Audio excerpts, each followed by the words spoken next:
بسم اللہ الرحمن الرحیم۔ شروع اللہ کے نام سے جو بڑا مہربان نہایت رحم والا ہے۔ صاد، قسم ہے قرآن کی جو نصیحت دینے والا ہے کہ تم حق پر ہو، مگر جو لوگ کافر ہیں وہ غرور اور مخالفت میں ہیں۔ ہم نے ان سے پہلے بہت سی امتوں کو ہلاک کر دیا تو وہ عذاب کے وقت لگے فریاد کرنے اور وہ رہائی کا وقت نہیں تھا، اور انہوں نے تعجب کیا کہ ان کے پاس انہی میں سے ہدایت کرنے والا آیا، اور کافر کہنے لگے کہ یہ تو جادوگر ہے، جھوٹا۔ کیا اس نے اتنے معبودوں کی جگہ ایک ہی معبود بنا دیا؟ یہ تو بڑی عجیب بات ہے۔ تو ان میں جو معزز تھے وہ چل کھڑے ہوئے اور بولے کہ چلو اور اپنے معبودوں کی پوجا پر قائم رہو، بے شک یہ ایسی بات ہے جس سے تم پر شرف و فضیلت مقصود ہے۔ یہ پچھلے مذہب میں ہم نے کبھی سنی ہی نہیں، یہ بالکل بنائی ہوئی بات ہے۔ کیا ہم سب میں سے اسی پر نصیحت کی کتاب اتری ہے؟ نہیں، بلکہ یہ میری نصیحت کی کتاب سے شک میں ہیں، بلکہ انہوں نے ابھی میرے عذاب کا مزہ نہیں چکھا۔ کیا ان کے پاس تمہارے پروردگار کی رحمت کے خزانے ہیں جو غالب اور بہت عطا کرنے والا ہے؟ یا آسمانوں اور زمین اور جو کچھ ان میں ہے ان سب پر انہی کی حکومت ہے، تو چاہیے کہ رسیاں تان کر آسمانوں پر چڑھ جائیں۔ یہاں شکست کھائے ہوئے گروہوں میں سے یہ بھی ایک لشکر ہے۔ ان سے پہلے نوح کی قوم اور عاد اور میخوں والا فرعون اور اس کی قوم کے لوگ بھی جھٹلا چکے ہیں، اور سمود اور لوط کی قوم اور بن کے رہنے والے بھی یہی وہ گروہ ہیں۔ ان سب نے پیغمبروں کو جھٹلایا تو میرا عذاب ان پر آ واقع ہوا، اور یہ لوگ تو صرف ایک زور کی آواز کا جس میں شروع ہوئے پیچھے کچھ وقفہ نہیں ہوگا انتظار کرتے ہیں، اور کہتے ہیں کہ اے ہمارے پروردگار ہم کو ہمارا حصہ حساب کے دن سے پہلے ہی دے دے۔ اے پیغمبر صلی اللہ علیہ وآلہ وسلم، یہ جو کچھ کہتے ہیں اس پر صبر کرو، اور ہمارے بندے داؤد کو یاد کرو جو صاحب قوت تھے اور بے شک وہ رجوع کرنے والے تھے۔ ہم نے پہاڑوں کو ان کے زیر فرمان کر دیا تھا کہ صبح و شام ان کے ساتھ خدائے پاک کا ذکر کرتے تھے، اور پرندوں کو بھی کہ جمع رہتے تھے، سب ان کے فرما بردار تھے۔ اور ہم نے ان کی بادشاہی کو مستحکم کیا اور ان کو حکمت عطا فرمائی اور خصومت کی بات کا فیصلہ سکھایا۔ بھلا تمہارے پاس ان جھگڑنے والوں کی بھی خبر آئی ہے جب وہ دیوار پھاند کر اندر داخل ہوئے؟ جس وقت وہ داؤد کے پاس آئے تو وہ ان سے گھبرا گئے۔ انہوں نے کہا کہ خوف نہ کیجیے، ہم دونوں کا ایک مقدمہ ہے کہ ہم میں سے ایک نے دوسرے پر زیادتی کی ہے، تو آپ ہم میں انصاف سے فیصلہ کر دیجیے اور بے انصافی نہ کیجیے گا، اور ہم کو سیدھا رستہ دکھا دیجیے۔ کیفیت یہ ہے کہ یہ میرا بھائی ہے، اس کے ہاں 99 دمبیاں ہیں اور میرے پاس ایک دمبی ہے، یہ کہتا ہے کہ یہ بھی میرے حوالے کر دے، اور گفتگو میں مجھ پر زبردستی کرتا ہے۔ انہوں نے کہا کہ یہ جو تیری دمبی مانگتا ہے کہ اپنی دمبیوں میں ملا لے، بے شک تم پر ظلم کرتا ہے، اور اکثر شریک ایک دوسرے پر زیادتی ہی کیا کرتے ہیں۔ ہاں جو ایمان لائے اور عمل نیک کرتے رہے، اور ایسے لوگ بہت کم ہیں۔ اور داؤد نے خیال کیا کہ اس واقعے سے ہم نے ان کو آزمایا ہے، تو انہوں نے اپنے پروردگار سے مغفرت مانگی اور جھک کر گر پڑے اور خدا کی طرف رجوع کیا، تو ہم نے ان کو بخش دیا، اور بے شک ان کے لیے ہمارے ہاں قرب اور عمدہ مقام ہے۔ اے داؤد، ہم نے تم کو زمین میں بادشاہ بنایا ہے، تو لوگوں میں انصاف کے فیصلے کیا کرو، اور خواہش کی پیروی نہ کرنا کہ وہ تمہیں خدا کے رستے سے بھٹکا دے گی۔ جو لوگ خدا کے رستے سے بھٹکتے ہیں ان کے لیے سخت عذاب تیار ہے کہ انہوں نے حساب کے دن کو بھلا دیا۔ اور ہم نے آسمان اور زمین کو اور جو کائنات ان میں ہے اس کو خالی از مصلحت نہیں پیدا کیا۔ یہ ان کا گمان ہے جو کافر ہیں، سو کافروں کے لیے دوزخ کا عذاب ہے۔ جو لوگ ایمان لائے اور عمل نیک کرتے رہے، کیا ان کو ہم ان کی طرح کر دیں گے جو ملک میں فساد کرتے ہیں، یا پرہیزگاروں کو بدکاروں کی طرح کر دیں گے؟ یہ کتاب جو ہم نے تم پر نازل کی ہے بابرکت ہے، تاکہ لوگ اس کی آیتوں میں غور کریں اور تاکہ اہل عقل نصیحت پکڑیں۔ اور ہم نے داؤد کو سلیمان عطا کیے، بہت خوب بندے تھے، اور وہ خدا کی طرف رجوع کرنے والے تھے۔ جب ان کے سامنے شام کو خاصے کے گھوڑے پیش کیے گئے تو کہنے لگے کہ میں نے اپنے پروردگار کی یاد سے غافل ہو کر مال کی محبت اختیار کی، یہاں تک کہ آفتاب پردے میں چھپ گیا۔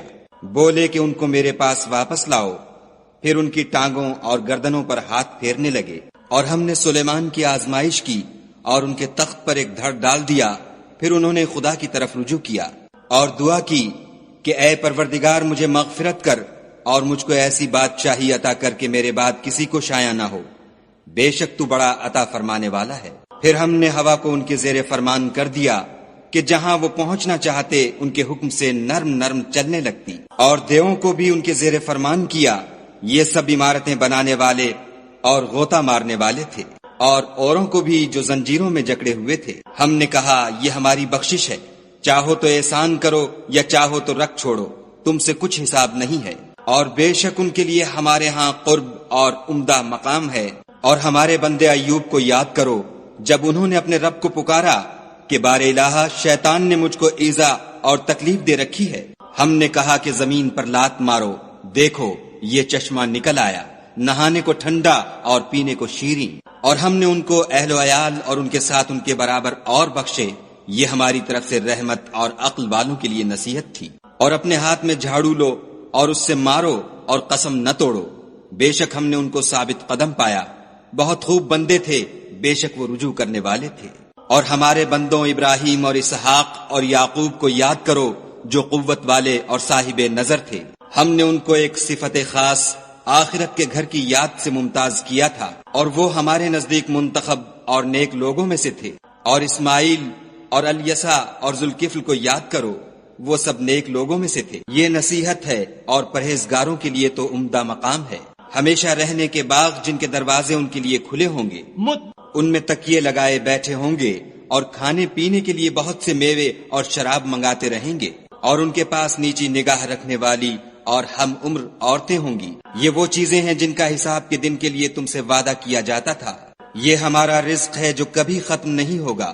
یہ نعمتیں تو فرما برداروں کے لیے ہیں اور سرکشوں کے لیے برا ٹھکانہ ہے، یعنی دوزخ جس میں وہ داخل ہوں گے، اور وہ بری آرام گاہ ہے۔ یہ کھولتا ہوا گرم پانی اور پیپ ہے، اب اس کے مزے چکھیں۔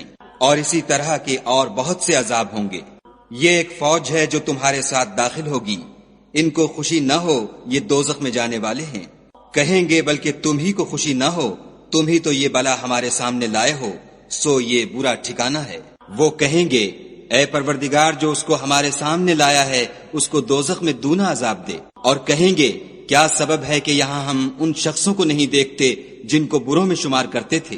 کیا ہم نے ان سے ٹھٹھا کیا ہے یا ہماری آنکھیں ان کی طرف سے پھر گئی ہیں؟ بے شک یہ اہل دوزخ کا جھگڑنا برحق ہے۔ کہہ دو کہ میں تو صرف ہدایت کرنے والا ہوں اور خدائے یکتا اور غالب کے سوا کوئی معبود نہیں۔